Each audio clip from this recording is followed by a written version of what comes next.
함께 찬송하겠습니다. 찬송가 401장, 통일 찬송가 457장입니다. 주의 곁에 있을 때 찬송합니다. 401장, 457장입니다. 주의 곁에 있을 때. 주의 곁에 있을 때 마음이 든든하오니 주여 내가 살 동안 인도하여 주소서. 주여 주여 나를 인도하소서. 빠른 세상 살 동안 주여 인도하소서. 피난처인 예수여 세상 물결 험할 때 크신 은혜 베푸사 나를 숨겨주소서. 주여 주여 나를 인도하소서. 빠른 세상 살 동안 주여 인도하소서. 세상 풍파 지난 후 영화로운 나라와 눈물 없는 곳으로 들어가게 하소서. 주여 주여 나를 인도하소서. 빠른 세상 살 동안 주여 인도하소서.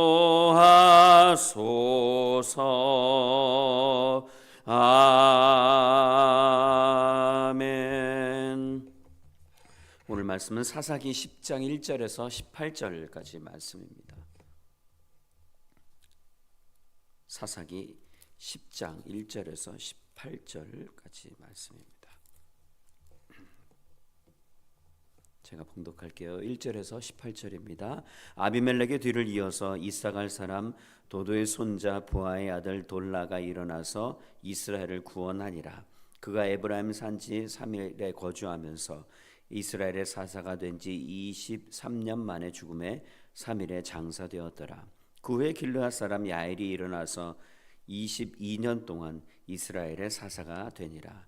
그에게 아들 30명이 있어 어린 낙이 30을 탔고 성읍 30을 가졌는데 그 성읍들은 길르앗 땅에 있고 오늘까지 하봇 야엘이라 부르더라. 야엘이 죽음에 가몬에 장사되었더라. 이스라엘 자손이 다시 여호와의 목전에 악을 행하여 바알들과 아스타롯과 아람의 신들과 시돈의 신들과 모압의 신들과 암몬 자손의 신들과 블레셋 사람들의 신들을 섬기고 여호와를 버리고 그를 섬기지 아니하므로 여호와께서 이스라엘에게 진노하사 블레셋 사람들의 손과 암몬 자손의 손에 그들을 파심해 그 해에 그들이 요단강 저쪽 길르앗에 있는 아모리 족속의 땅에 있는 모든 이스라엘 자손을 쳤으며 18해 동안 억압하였더라. 암몬 자손이 또 요단을 건너서 유다와 베냐민과 에브라임 족속과 싸움으로 이스라엘의 곤고가 심하였더라. 이스라엘 자손이 여호와께 부르짖어 이르되 우리가 우리 하나님을 버리고 바알을 섬김으로 주께 범죄하였나이다 하니 여호와께서 이스라엘 자손에게 이르시되 내가 애굽 사람과 아모리 사람과 암몬 자손과 블레셋 사람에게서 너희를 구원하지 아니하였느냐. 또 시돈 사람과 아말렉 사람과 마온 사람이 너희를 압제할 때에 너희가 내게 부르짖음으로 내가 너희를 그들의 손에서 구원하였거늘 너희가 나를 버리고 다른 신들을 섬기니 그러므로 내가 다시는 너희를 구원하지 아니하리라. 가서 너희가 택한 신들에게 부르짖어 너희의 환난 때에 그들이 너희를 구원하게 하라 하신지라. 이스라엘 자손이 여호와께 여쭈되 우리가 범죄하였사오니 주께서 보기시기에 좋은 대로 우리에게 행하시려니와 오직 주께 구하옵나니 오늘 우리를 건져내옵소서 하고 자기 가운데에서 이방 신들을 제하여 버리고 여호와를 섬기매 여호와께서 이스라엘의 곤고로 말미암아 마음에 근심하시니라. 그때에 암몬 자손이 모여서 길르앗에 진을 쳤으므로 이스라엘 자손도 모여서 미스바에 진을 치고 길르앗 백성과 방백들이 서로 이르되 누가 먼저 나가서 암몬 자손과 싸움을 시작하랴. 그가 길르앗 모든 주민의 머리가 되리라 하니라. 아멘. 사랑이 많으신 하나님 아버지, 오늘 말씀을 붙들고 나아가는 시간 되길 원합니다. 성령님 말씀 깨닫게 하시고 함께 기도하고 또 말씀으로 변화되어 오늘도 하나님의 영광을 위해서 살아가는 저희 심령 되게 하여 주옵소서. 예수님의 이름으로 기도드리옵나이다. 아멘. 오늘 본문의 10장은 이 사사들 돌라와 야일과 또 사사 입다가 어떻게 이스라엘을 구원하는가 그 부분들의 말씀이 기록되어 있습니다. 함께 본문으로 들어가 보시면요. 사사계의 다른 사사들은 모두 다 하나님께서 그들을 일으켜 세우셨죠. 그런데 오늘 본문에 나오는 돌라와 야일은 자기들 스스로가 일어나서 이스라엘을 하나님의 뜻대로 다스렸다라고 말씀하고 있습니다. 스스로 일어난 돌라와 야일 그리고 아비멜렉의 차이점은 과연 무엇일까? 아비멜렉 역시 자기 스스로가 왕이 되려고 하였죠. 그러나 아비멜렉은 자기의 욕심을 채우기 위해서 끔찍한 사륙을 저질렀고 3년 동안 이스라엘을 이 한 파트를 다스렸다고 하더라도 그는 사사가 아니었죠. 그러나 돌라와 야일은 하나님께서 주신 말씀으로 이스라엘을 하나님 품으로 온전히 인도하였고 또 다스려서 이 어렵고 고통 가운데 이스라엘 백성들을 도왔기 때문에 하나님은 그들을 평안하게 하시고 또 하나님은 그들을 사사로 인정을 하셨다고 오늘 본문의 말씀에 기록되어 있습니다. 그런데 6절의 말씀을 보십시오. 이스라엘 자손이 다시 여호와의 목전에 악을 행하여 바알들과 아스타롯과 아람의 신들과 시돈의 신들과 모압의 신들과 암몬 자손의 신들과 블레셋 사람들의 신들을 섬기고 여호와를 버리고 그를 섬기지 아니하므로 이제 돌라와 야일의 때가 끝이 나자 이스라엘은 또다시 하나님 앞에 범죄하고 있는 장면이 오늘 이 6절에 기록되어 있습니다. 45년 동안 평안한 삶을 누리자 또다시 반복되어지는 그런 악한 일들이 하나님 앞에서 자행되기 시작합니다. 그것도 지금까지는 이방신들, 가나안의 이방신들 몇 개 신들만 그들이 섬겼는데 이 6절에 보면은 가나안의 모든 신들이 다 망라되어 기록되어 있습니다. 점점 이스라엘 백성들이 좋았다가 하나님께서 살려주셨다가 구원해 주셨다가 평안해지고 그 평안해진 가운데 점점 이스라엘 백성들이 악해져가는 모습들을 오늘 본문을 통해서 우리가 볼 수 있습니다. 그들이 이방신들을 믿는 이방인들이 믿는 신을 자발적으로 섬겼다는 것은 두 가지가 있습니다. 눈에 보기에 좋은 것, 눈에 보이는 형상들이 있었기 때문에 형상을 만들어 놓고 제사했기 때문이죠. 또 다른 한 가지는 그 이방 족속들, 가나안 족속들이 섬기고 있는 이방 신들을 섬김을 통해서 이방인들의 침략을 받지 않을 것이다. 그런 생각을 가지고 있어서 모든 가나안 족속의 이방 신들을 우상들을 섬기고 있었던 거죠. 바로 그들이 섬긴 그러나 블레셋과 암몬 사람들에 의해서 이스라엘은 핍박을 받기 시작합니다. 같은 우상을 섬기면 같은 그러한 부류고 같은 흐름을 따라 간다고 생각을 했기 때문에 어떻게 해서든지 이스라엘은 그 땅에 이방 우상 신들을 섬기기 시작하였는데, 아이러니한 것은 이 블레셋과 암몬 사람들에 의해서 핍박을 받기 시작했다는 거죠. 그래서 18년 동안 블레셋과 암몬이 이스라엘을 괴롭히기 시작합니다. 그러자 이스라엘은 하나님 앞에 부르짖기 시작하는 거죠.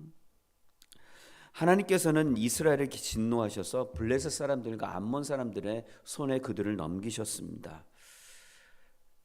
그러자 그들이 이스라엘을 심하게 곤고하게 하였고 또 이스라엘을 고통 가운데 집어넣게 되죠. 그래서 18년 동안 그 큰 어려움과 고통이 이스라엘에게 임하게 되었습니다.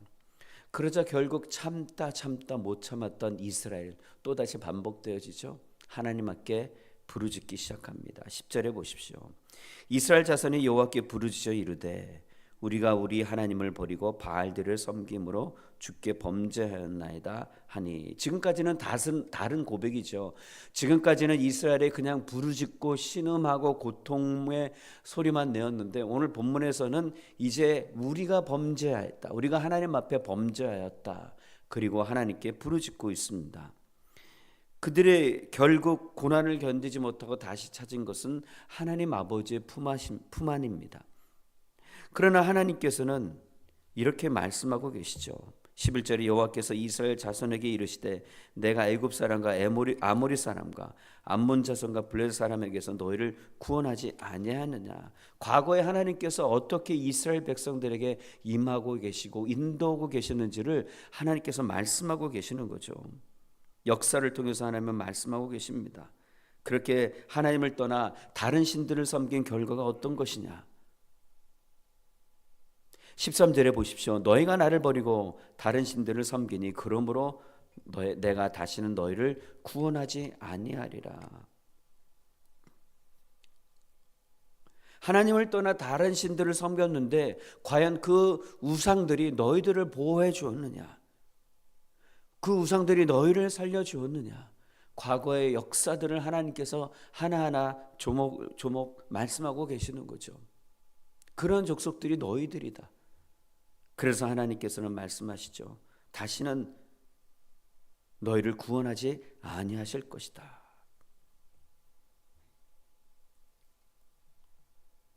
그냥 너희들이 선택한 그 신들에게나 가라라고 말씀하시는 거예요.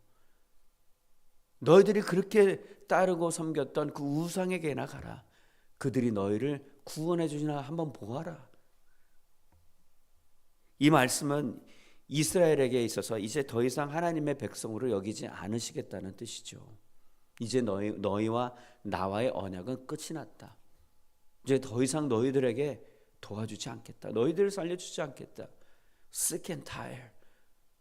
정말 지쳤다. 그럼에도 불구하고 이스라엘은 어떻게 합니까? 14절에 가서 너희가 택한 신들에게 부르짖어 너희의 환난 때에 그들이 너희를 구원하게 하라 하신지라 이렇게 말씀하셨을 때 15절에 이스라엘 자손이 여호와께 여쭈되 우리가 범죄하였사오니 주께서 보시기에 좋은 대로 우리에게 행하시려니와 오직 주께 구하옵나니 오늘 우리를 건져내옵소서 하고 그 전과는 사뭇 다른 고백을 하고 있죠. 하나님은 이스라엘로 하여금 이방인처럼 여기겠다고 말씀하셨고 선언하셨습니다. 그러나 이스라엘은 우리가 범죄하였습니다. 하나님 보시기에 좋은 대로 행하셨으면 좋겠습니다. 그러나 우리들을 살려주옵소서라고 고백을 하죠. 이 고백들을 보면서 이스라엘은 아직도 하나님을 알고 있지 못하는구나. 자기가 범죄했다고 고백하고 그러면 또 하나님은 언제 그랬느냐는 듯이 또 돌아와서 우리를 살려주실 것이다. 어떤 벌이라도 달게 받겠다고 고백을 하지만 결국 그들이 한 고백은 무엇입니까? 우리 좀 살려달라는 거예요. 하나님 죽겠습니다. 죽을 것 같습니다. 우리를 살려주옵소서. 하나님은 너희들과 이제 함께하지 않겠다고 하셨는데 이스라엘은 여전히 하나님 앞에 나와 자기 자신의 자유를 고백하고 회개는 하였지만 여전히 회개하는 이유가 무엇이냐? 자기들을 살려달라는 겁니다. 이번만 도와달라. 이번만 살려주시기를. 그리고 그들은 모두 각자 가지고 있었던 우상들을 버리기 시작합니다. 16절에 보십시오. 자기 가운데서 이방 신들을 제하여 버리고 여호와를 섬기매 여호와께서 이스라엘의 권고로 말미암아 마음에 근심하시니라. 다 버리는 거예요. 자기가 섬기고 있었던 우상의 형상들을 다 버립니다. 회개했다는 증거가 되죠. 그러나 하나님은 이스라엘과 함께하지 않으시겠다고 말씀하셨는데 이스라엘은 하나님께 돌아와서 회개하고 모든 것을 하나님을 섬기기 시작했다는 거죠. 그저 이렇게 하기만 하면 하나님께서 당장 그들을 힘들게 하고 괴롭게 하는 이 블레셋과 암몬 족속들을 물리쳐 주실 것이다. 그런 마음의 기대가 있었겠죠. 그런 가운데 하나님께서 뭐라고 말씀하십니까? 어떤 마음으로 말씀하십니까? 이스라엘의 권고로 말미암아 마음에 근심하시니라. 이스라엘의 권고로 말미암아 근심하셨다. 이 근심의 원어적 표현은요, 견딜 수 없다라는 표현이 있습니다. 그 이스라엘이 회개하고 하나님을 붙들었는데 그 의도가 온전치 못하고 하나님의 마음을 알지도 못하고 그저 자기 자신들의 처한 그 상황에서 벗어나고자 회개한 것뿐이었는데 하나님은 그들의 어려움, 그들의 아픔, 그들의 부르짖음을 들으시고 마음의 심히 안타까워하셔서 그들이 회개한 것도 허술함이 많았던 것이었지만 사사기 이후로 이스라엘이 처음으로 하나님 앞에 회개하는 모습을 보였기에 하나님은 그 마음을 움직이시기 시작합니다. 이스라엘이 우상을 버리고 하나님께 회개하고 부르짖으니 하나님께서 이스라엘이 당하고 있는 그 고통을 참을 수가 없으셨던 거죠. 아이에게 회초리를 때린 후 아이와 함께 엉엉 울부짖는 이 어머니의 마음, 하나님께서 이스라엘이 고통당하는 그 모습을 보시고 아파하시고 가슴 아파하시는 그 마음, 당장 눈앞에 그 고통을 벗어나려 하여 회개하였지만 그 회개에도 그 의도도 하나님께서 다 알고 계시지만 그럼에도 불구하고 그 마음을 아시고 불쌍히 여기시는 그 아버지의 마음, 바로 이것이 하나님께서 원하시는 모습이겠죠. 회개하고 하나님 품으로 돌아오는 것. 하나님은 우리를 너무나 잘 알고 계시잖아요. 우리가 어떻게 하나님의 말씀을 전부 다 지켜 행할 수 있겠습니까? 연약한 사람들의 율법을 지킨다는 것이 불가능한 것이다라는 것을 잘 알고 계세요. 그래서 하나님은 우리를 사랑하셔서 성령 하나님을 보내신 것이고 성령 하나님의 힘과 능력을 통해서 우리가 하나님의 말씀을 지켜 행할 수 있도록 인도해 주시는 거죠. 그렇기 때문에 우리가 육신의 연약함과 부족함이 있기 때문에 우리의 하나님 앞에 범죄하고 하나님 앞에 죄를 진다고 하더라도 우리가 하나님께 나와 회개를 한다면 하나님께서 그 회개를 받아주시는 거죠. 불쌍히 여기시고 우리의 죄를 용서해 주시고 우리를 구원해 주시는 거죠. 하나님께서는 이스라엘에게 최종적인 단절의 말씀을 주셨죠. 그것은 분명 심판의 말씀이었고 그것은 분명 이스라엘을 하나님의 백성으로 여기지 않겠다는 말씀이죠. 무서운 말씀이죠. 그러나 그럼에도 불구하고 회개하고 돌아온 이스라엘을 하나님께서 받아주셨다는 것은 그만큼 하나님은 우리의 모든 것 되시고 하나님은 사랑이 되신다는 것을 볼 수 있는 부분이죠.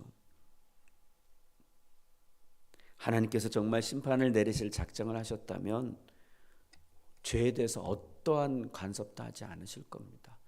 어떠한 삶을 살아도 간섭하지 않으실 거예요. 여러분, 부모가 자녀들이 잘 되기 위해서 회초를 들지 않습니까? 자녀가 미워서 듭니까? 아니죠. 잘 되기를 원해서 드는 거죠. 믿음의 부모가 자녀들에게 그렇게 잔소리하면서 기도하라, 말씀을 읽어라, 예배에 빠지지 마라 하는 이유가 뭡니까? 기도하고 말씀을 읽고 하나님께 온전히 예배드림을 통해서 하나님을 만났으면 좋겠다. 그런 마음의 심정이지 않습니까? 그 마음의 심정을 우리가 알고 있으나 그보다 더 큰 사랑과 은혜와 긍휼과 자비를 베풀어 주신 그 하나님의 마음의 심정을 과연 우리는 얼마나 헤아려 하나님의 마음을 알고 이 땅에서 살아가려고 노력을 하고 있는가? 그 부분에 대해서 한번 우리의 믿음의 생활을 돌아보는 저와 여러분들이 되었으면 좋겠습니다. 하나님은 사랑이십니다. 하나님 지금도 우리와 함께하고 계십니다. 그 크신 하나님의 긍휼과 사랑이 우리 공동체에게 임하고 있고 또 한 분 한 분을 통해서 그 사랑을 함께 나눌 수 있도록 인도해 주신다는 것, 이것이 얼마나 감사한 일인지 모르겠습니다. 여러분, 오늘도 이러한 하나님 긍휼과 사랑을 베풀어 주시는 그 하나님께 간절하게 꼭 붙들고 모든 것을 영광 올려드리며 나아가시는 저와 여러분들이 되었으면 좋겠습니다. 그래서 주 안에 있는 것이 얼마나 행복한 것인지, 다른 것에 한눈을 팔지 아니하고 오로지 하나님께만 집중하고 하나님만 바라보는 저희들 되게 도와주시고, 그리고 하루하루가 마지막인 것처럼 우리 하나님을 섬기고 하나님께 영광 올려드리며 나아가는 저가 되게 하여 주옵소서. 또 저희들이 되게 하시고 우리 교회가 되게 하여 주옵소서. 이런 믿음으로 고백하며 나아가시는 귀한 하나님의 백성들이 되시기를 간절히 축원합니다. 같이 함께 기도하겠습니다. 눈에 보이는 것이 전부가 아닙니다. 하나님, 자꾸 저희는 눈에 보이는 것이 전부인 것처럼 살아가려는 경향이 우리도 모르게 나타납니다. 아버지, 저희들을 불쌍히 여겨주시고 이스라엘이 처음으로 회개하고 하나님께 나왔던 그 동기가, 그들의 고통을 하나님께서 극복해 주시도록, 이길 수 있도록 힘을 주시도록 했던 온전치 못한 동기였기도 하지만, 그럼에도 불구하고 그들을 사랑하시고 감싸주시고 용서하시고 그들을 승리케 하여 주신 그 은혜들을 우리가 보면서 오늘도 아버지여, 주님 안에 있는 것이 얼마나 큰 복된 길인지 깨닫게 하시고 정말 하나님께 영광 올려드리며 나아가는 저희 심령들 될 수 있도록 은혜와 자비를 더하여 주옵소서. 오늘 하루도 하나님께 영광 올려드리는 귀한 날, 믿음의 날 되기를 간절히 소원하오며 예수님의 이름으로 기도드리옵나이다. 아멘. 하늘에 계신 우리 아버지여, 이름이 거룩히 여김을 받으시오며 나라의 임하옵시며 뜻이 하늘에서 이루어진 것 같이 땅에서도 이루어지이다. 오늘날 우리에게 일용할 양식을 주옵시고 우리가 우리에게 죄 지은 자를 사하여 준 것 같이 우리 죄를 사하여 주옵시고 우리를 시험에 들게 하지 마옵시고 다만 악에서 구하옵소서. 대개 나라와 권세와 영광이 아버지께 영원히 있사옵나이다. 아멘.